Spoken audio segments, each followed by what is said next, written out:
first world champion of the 2013 WSK Series, was assigned on the 1500 meters of the historical Varennes track in southern France. Designed and built in the 70s, following the will of a group of French motorsports fans, the track was heavily modified in 1984 to attain world recognition. It is a fast and technical circuit, which has put to the test multiple champions and famous drivers. Two categories will be here this weekend, and while KZ1 will assign the championship title to the worthiest of its pilots, KZ2 drivers will compete in the International Super Cup organized by the CIK-FIA. The weekend will also be spiced by the Academy pilots, who will have to dispute the third but last appointment of their trophy. Last but not least, a central moment of the weekend will be dedicated to the history of karting, when some pilots will take part in a historic Super Cup while on top of some retro karts. And now, it's the time to unlock the secrets of one of the oldest and most awarded European tracks, following the same bends and turns of the champions from 34 years ago.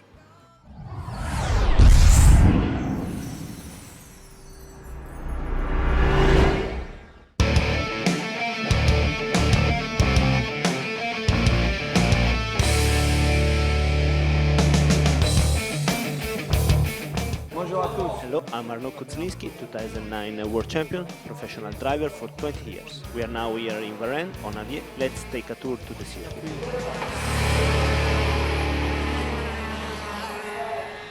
We are on the start-finish line now, in 6th. We arrive at this very difficult braking point with a lot of bumping from 6th to 2nd, 3rd, 4th, then a very quick and technical chicane. This is a second gear hairpin. 3rd, 4th, 5th, fastest corner, very crucial and fast. Then 6th,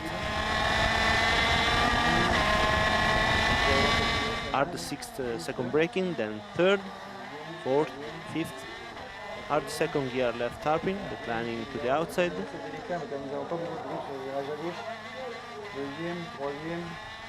3rd, then we climb to the hill in this fast chicane and we get to the last corner before the start. 3rd, 4th, and back to the finish line. Greeting from Arnaud Kuzlinski.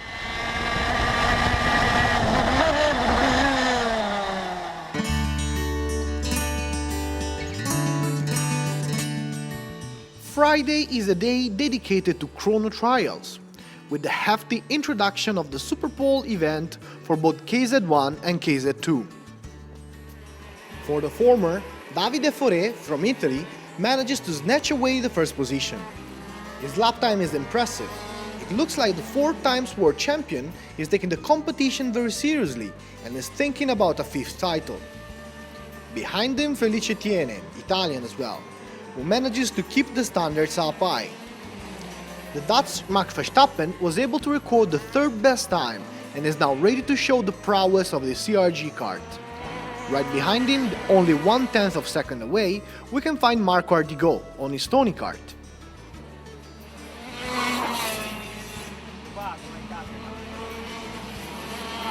This small gap is readily bridged throughout the day when Ardigot wins 2 qualification heats, allowing him to get access to the pole position for pre-final A. Verstappen is also fighting for the title, and the young Dutch shows his interest by winning a 1st place and a 2nd one in the 2 heats he takes part in. This gains him pole position in pre-final B. Also, Felice Tiene and Paolo De Conto have shown to be fit for the top, and will have to compete with the top players of this season: Anthony Abbas, Ben Hanley, Jordan Lennox-Lamb, and Davide Fore. During the first pre-final, Marco Ardigot confirms his intention to win the world title by being the first to pass under the flapping checker flag.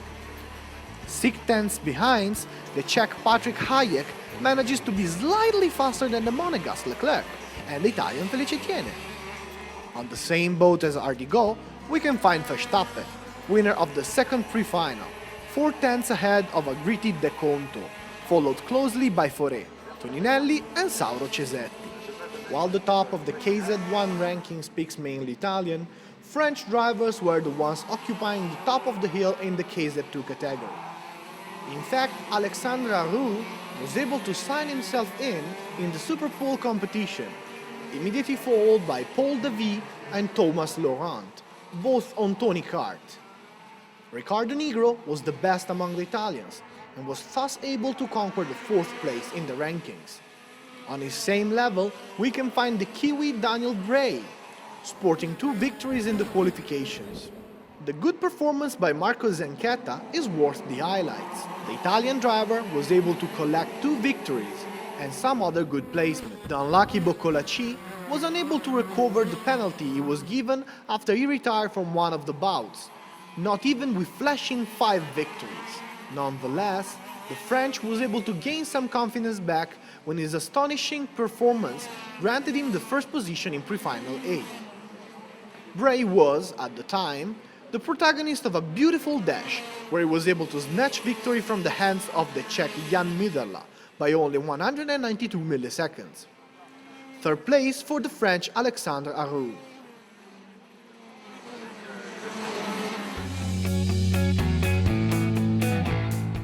From the KZ pilots to the young aspiring champions of the academy, teenagers between 13 and 15 years old who are honing their skills in international competitions on paralleling karts with Vega tires. Same setup for the whole gang. The drivers come from all over the world, and the most famous among them is the Brazilian Pedro Piquet, son of the thrice F1 world champion. During the qualifications, the French Gauthier Beck was able to conquer the pole position by only 176 milliseconds on the Italian Edoardo Tolfo. 3rd time for the Turkish Berkay Basler, while Piquet pulled off a 9th position. In the qualification hits, the Belgian Gilles Magnus was the best driver, with 1 victory and only 4 penalties, while the 2nd position goes to the Turkish Barclay Barsel, with just victory and 7 penalties gathered during the 2nd part of the hits. The academy drivers took part in 2 races over the weekend. During the first lap of the first race, the Turkish Berkay Basler was able to conquer the lead, followed by the French Gauthier, the Spanish Melgar and the Estonian Ralph Aron. In the 2nd lap, Gauthier was able to get into 1st position with a nice overtake. The Turkish comeback happens during the 3rd lap. The head group is compact, and during the 4th lap, a sudden burst from the Estonian Ralph propels his paralleling from 3rd to 1st position, confirming that nothing can be taken for granted during this race. On the 7th out of 14 laps, the Spanish Arturo Melgar takes the lead of the head group, but after only 2 laps, he's forced to give up the lead to the French Gauthier, who is in turn chased by the Turkish Basler.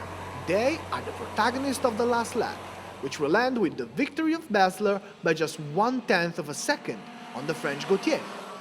3rd place goes to the Spanish Arturo Melgar.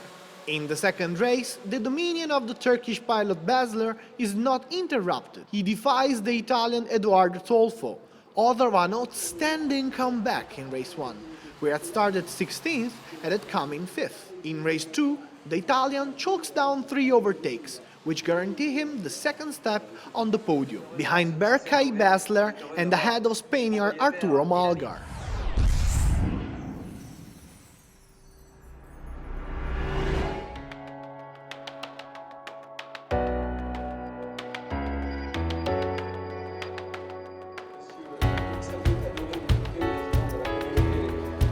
At 3:30 on Sunday afternoon, the KZ2 pilots are ready to compete in the 20 laps, which make up the International Cup race, sponsored by the CIK-FIA.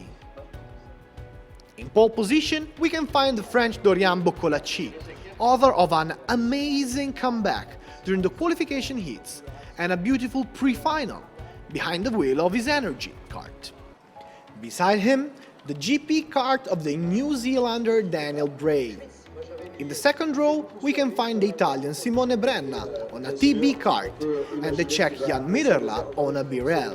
3rd row for Riccardo Nigro on his DR and the French Alexandre Roux on Praga. At the start of the race, the New Zealander Daniel Bray takes the lead, forgetting everyone behind his screeching tires, while Boccolacci struggles in fending off the attacks of a gritty Simone Brenna, author of a great dash. The leading group remains compact during the first turns, where Daniel Bray easily handles the first position, while Brenna tries to again attack Boccolacci for the second place. In fourth place, the Frenchman Alexandre Roux is raging just ahead of Riccardo Nigro and Jan Midderla. The leading group is compact and races without haste. The pace set by Bray is fast but not enough to hold back Boccolacci, who is desperately looking for a way to bring his energy kart in the lead. Behind the head trio, a furious battle for fourth place rages, with Riccardo Nigro overtaking the French Roux and sprinting forward to attack Simone Brenna, who at the moment is in third position, very close to Boccolacci. In the second lap, Nigro is the fastest of all. The DR pilot, in fact, in a few curves, recovers the lost ground and starts shadowing the top three positions, starting from the wake of the Czech Midderla. The third lap begins with a compact leading group. 7 pilots driving in a single column, forced to fend off the attacks of their opponents at every turn, trying to leave no breach in their defense. Simone Brenna is starting to feel the pressure of Riccardo Nigro. During the first bend of the fourth lap, in fact, Nigro finds the space to launch his assault on Brenna, who is overcome and forced to surrender the third place to his compatriot, and starts defending the fourth place from Jan Midderla.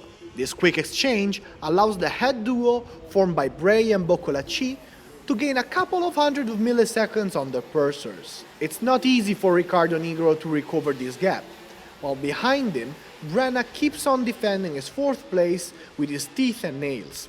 While behind him, Simone Brenna unexpectedly slips into 10th position, where he is overtaken by a huge group of people, comprising Jan Midderla, the German Alexander Schmitz, and Joris Spinelli, who had started from the 10th position on the grid. It takes 2 turns for Nigro to closely study Dorian Boccolacci, and then, at the beginning of the 8th lap, his surgical attack and subsequent overtake bring Nigro in second place, behind Daniel Bray. Now, the New Zealander has an advantage of a few tenths of a second, thanks to Nigro's last overtake. While behind the 3 head pilots, Loris Spinelli conquers the 5th position behind the Czech Jan Midderla. The race proceeds without other plot twists until the 11th lap, when Spinelli manages to pass Midderla, taking 4th place behind the leading trio. In the next lap, Nigro's juice seems to run out, and he is overtaken twice by Boccolacci and Spinelli. The reassessment of the top position brings havoc to the rankings. First and second positions manage to detach Spinelli, who is third, lagging 3 tenths behind. Christian Habulin, Jan Midderla, and Riccardo Nigro fight for the 4th place. On subsequent laps, Spinelli bridges the gap by falling into Boccolacci's and Bray's wakes. With 5 laps to go, a beautiful overtake by Spinelli allows him to take his CRG in second place behind Bray. His sudden acceleration takes him up close and personal with the Kiwi, ready to attack the first position. His overtaking arrives when 4 laps are missing, and it begins with a small bump between the 2 karts and is followed by Spinelli getting in first position, exploiting Bray's momentaneous diesel ray. The Kiwi's loss of speed is exploited by Boccolacci, who passes in second position.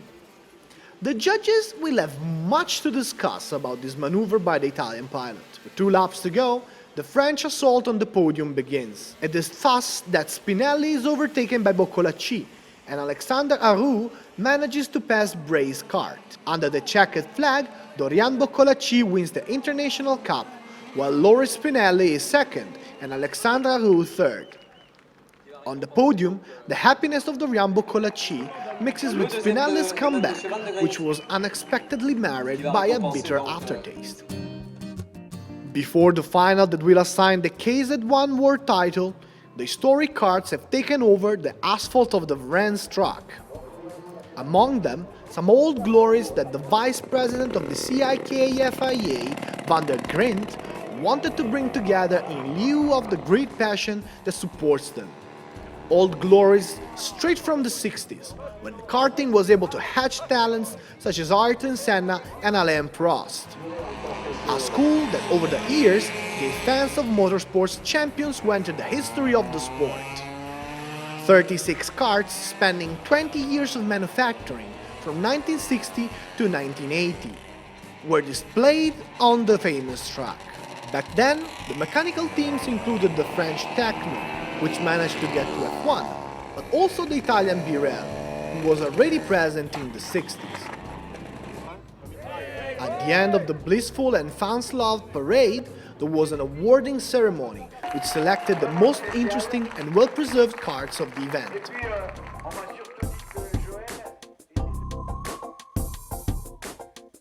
Okay, we are here in Varennes at the CIK-FIA World Championship for KZ1 cards, but we also have the CIK-FIA Historic Cup for, of course, historic cards. The historic cards don't race, but they demonstrate the history of our sport, and I would like to introduce a few of the cards which had a very important future in our sport. Here we are with a Rexo made in France, and you can see it's typical pre-regulations, industrial engine, big wheels, mainly from trailers, and it was just more or less based on fantasy how a card should look. Then this model from 1961 is a typical copy of an American card, but the most interesting feature is the engine, because this is a Parilla engine, the very first engine purely made, custom made for karting. Rotary valve, about 11 horsepower, and it set the trend for the next 40 years. This one is a very interesting machine. It's a home-built card from the Czech Republic. So the people over there, because this is the time of the Iron Curtain, they had to make everything by themselves, and it's a nice example of how they run in those days. And here we are with a 1963 Techno Puma. This is the card that set the complete trend, and actually the design of this card was so advanced that more or less all the cards that we're still seeing today in the World Championship are based on this technology. The historic Super Cup is focusing on the chassis engine, so on the history of karting. But of course we have also some drivers which made history. So today in the event we have one former European champion, and above all we welcome a former world champion, Pieter de Bruin from Holland, who beat Ayrton Senna in the 1989 World Championship at Nivelles.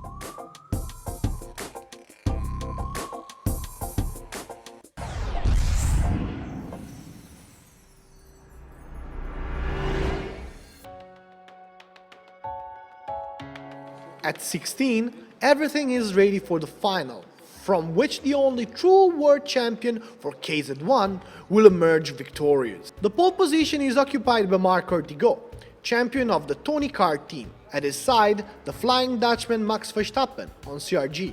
From the second row, the Czech Patrik Hayek on Prague, flanked by an Italian pilot, Paolo De Conto, who's driving on Birel. The third row is occupied by the Monegasque Charles Leclerc on our Grand Prix, while David Forêt closes the third row on his CRG. Tension is pretty high when the pilots are deployed onto the grid.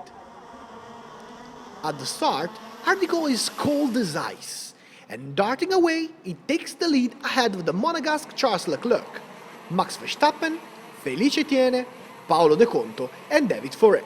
During the first of 20 laps, Marco Artigot is so pumped that he manages to get a couple of tenths of advantage over his rivals, including Max Verstappen, who is hell-bent on getting the second position from Leclerc. During the first lap, two of the drivers, Patrik Hayek and Roberto Toninelli, have a collision and are forced to abandon the match. Artigot, in the meantime, is faster than light.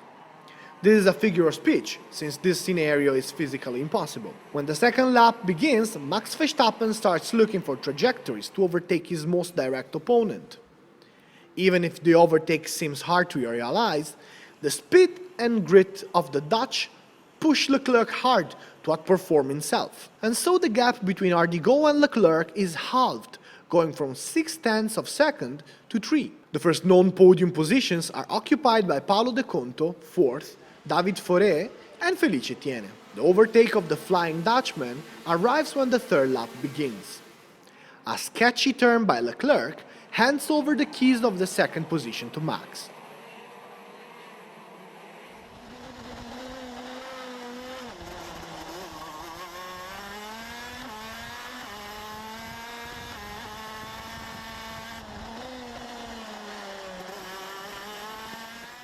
The overtake of the Flying Dutchman arrives when the third lap begins.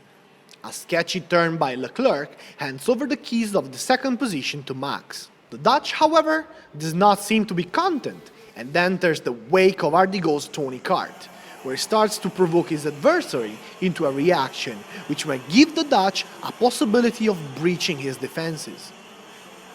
Ardigo is not able to escape.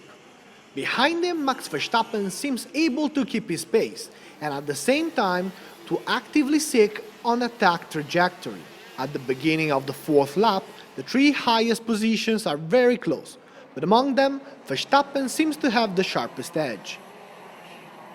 And this cutting edge is demonstrated at the beginning of the fifth lap, when he surgically overtakes Ardigo, who is not able to retaliate and succumbs to the wrath of the Dutch. Everyone expects Verstappen to open a gap and win by himself, but instead, Marco Ardigo attacks again, trying to surprise the Dutch. Behind them, the long line of opponents is led by Leclerc. Third, Paolo De Conto, locked in a struggle with Davide Foré, in fourth and fifth position respectively, the English Lennox Lamb, Mirko Torsellini, and Felice Etienne. Top four drivers remain compact, so close that they seem to touch. Max Verstappen feels Ardigo's presence. The Dutch champion turns around and sees him ready to attack, so there is nothing he can do but step up the pace of the race. But in doing so, he is relentlessly copied by Ardigo, Leclerc, Foré, which has overtaken De Conto, then Lennox Lamb, Torsellini, and Ben Hanley. Then, halfway through the race, Max Verstappen decides that it's time to get serious, and further increases his speed. This is where his opponents start to cringe. Behind him, Marco Ardigo fails to respond efficiently, and at the end of lap number 10, the advantage of Max Verstappen is in the order of 0.7 of a second. Verstappen's advantage begins to rise inexorably, while behind, Ardigo begins faltering. Even Leclerc seems to give in, so much that the Monegasque is threateningly approached by Davide Foré and Lennox Lamb from its shining new fifth location. Witnessing Verstappen's driving skill is a life experience. The Dutch pilot seemed like he was unable to get Ardigo off his back, but now he gains tenths of a second every lap. During lap 11, the gap is about 1.5 seconds, almost unbridgeable, while Marco Ardigo must look behind his shoulder from possible attacks coming from the group of pursuers led by Leclerc, followed by Davide Foré and Lennox Lamb. At the beginning of lap number 12, the Monegasque Charles Leclerc sinks his teeth into the juicy meat of Ardigo's overtake, who slips back into third position. Leclerc's attempts to bridge the gap with Verstappen, though, are in vain. Behind him, the fight for the fourth place rages, with the English Lennox Lamb who successfully attacks Davide Foré after Marco Ardigo has been overtaken. In the meantime, the standard bearer of Tony Kart manages to get back in Leclerc's wake, proving that his head is still cool enough to allow him to fight for the second step of the podium. Victory is now unreachable, over 2 seconds away, which is the amount of time that Max has put between his opponents and him from the 10th lap onwards. At the beginning of the 14th lap, Lennox Lamb is still fighting and struggling for that second place, followed closely by Davide Foré, Paolo De Conto, Mirko Torsellini, and Bas Lammers in 8th place. In the 15th lap, positions are shuffled when Ardigo gets in second position by chumping Leclerc, but a few bends later, Lennox Lamb steals the second position, followed by the Monegasque and by Marco Ardigo, who slicks back into fourth position. It's a very exciting and spectacular stage of the race, where Lennox Lamb and Leclerc engage in a white-hot duel, favoring Max Verstappen, who increases his advantage to more than 3 seconds. The only undecided podium positions are second and third. Lennox Lamb and Leclerc are at each other's throat, while Ardigo, after having risked losing his fourth position, seems to be able to get back in the fray for a third placement. Behind Ardigo, we can find Paolo De Conto, Bas Lammers, Mirko Torsellini, Ben Hanley. all of them eligible candidates for the podium. With 2 laps to go, Leclerc passes Lennox Lamb, taking the second place, while Marc Wardigo loses positions, slipping behind in 8th place. On the last lap, Max Verstappen has plenty of time to enjoy his first well-deserved title of world champion, while behind him, the final sprint for second place is won by Charles Leclerc for only 60 milliseconds of Lennox Lamb. On the podium, the new KZ1 world champion, Max Verstappen, who receives the official crowning. This bright young lad is now both European and world champion in the same category. Yeah, I think this weekend was really hard from the beginning because everybody was so close and everybody worked really hard for this race because we had a long break for KZ, so everybody was with the top chassis, the top engines completely on the maximum they have. So it was, I think, one of the most competitive races.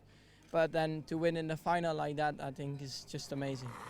Yeah, of course, he's really happy because I won also with his engine. So I think it's just perfect combination.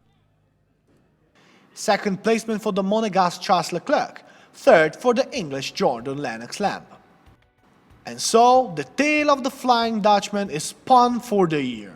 Emotions are not going to end though, because the International Challenge will be kept alive on the Sarno track on the 6th of October, when the KF Junior World Champion will emerge from the hordes of chaos and asphalt.